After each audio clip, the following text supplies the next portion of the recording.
ابرارالحق کی اسی نعت کا بقیہ حصہ کچھ حصہ آپ کی خدمت میں پہلے پیش کیا تھا. آج مزید اس کے اگلے حصے کو سنیے.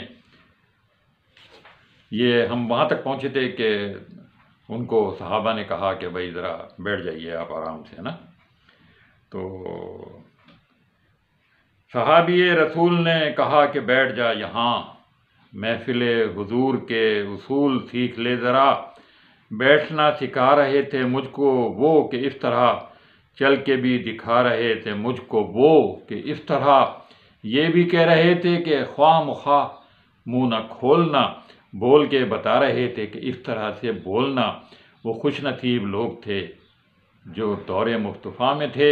فضا بھی خوش نصیب تھی، زمین بھی خوش نصیب تھی. نیا نیا کھلا کھلا سا نیلا آسمان تھا. پرانی طرز پر بنے نئے نئے مکان تھے. کئی گھروں میں اونٹ تھے، کئی گھروں میں بکریاں. پک رہا تھا کچھ جہاں پہ جل رہی تھیں لکڑیاں. ایسے میں اذاں ہوئی تو رونگٹے کھڑے ہوئے، دل کے جیسے کھل گئے ہوں تالے. سب پڑے ہوئے وہ آسماں کا راگ تھا کہ دعوت بلال تھی. میرے لیے تو یہ دعوت وصال و جماع تھی. دھو لیا نہا کے میں نے، وضو بھی بنا لیا. نسبت حضور میں نے عود بھی لگا لیا. گھر سے ہم نکل پڑے صحابی رسول کے، جا رہے تھے سبھی سمت مسجد رسول کے. وہ دھڑکنیں عجیب تھیں، وہ کپ کپی کمال تھی کہ آنکھ اشکبار تھی، سراب پائے ملال تھی. روح تھی کہ دید کی طلب، تڑپ تڑپ تڑپ. دل میرا دھڑک دھڑک دھڑک دھڑک.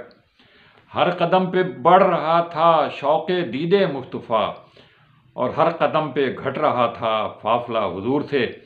مسکرا کے دیکھتے تھے یوں صحابہ کرام، جیسے کہ وہ جانتے ہوں کون ہے یہ نوجوان. دیکھ کے صحابیوں کی پیاری پیاری داڑیاں، جانے کیسے رک گیا میں چوکھٹے حضور پہ. کہ سنت رسول کے بغیر کیسے اندر جاؤ گے، یہ نہ ہو کہ پھیر لیں حضور چہرہ قمر.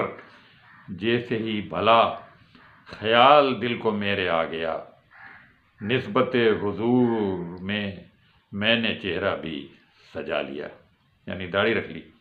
یہ اس کے بعد کا ذکر نہیں کیا. آنکھ کھل گئی، یہ خواب تھا یا کیا تھا. بہرحال یہ ابرارالحق جیسے گلوکار کی ایک نعت ہے. آپ اس پہ بھی غور کیجئے. اللہ تعالیٰ سب کو سیدھی راہ دکھائے. انور سعید کو اجازت دیجیے. اللہ حافظ.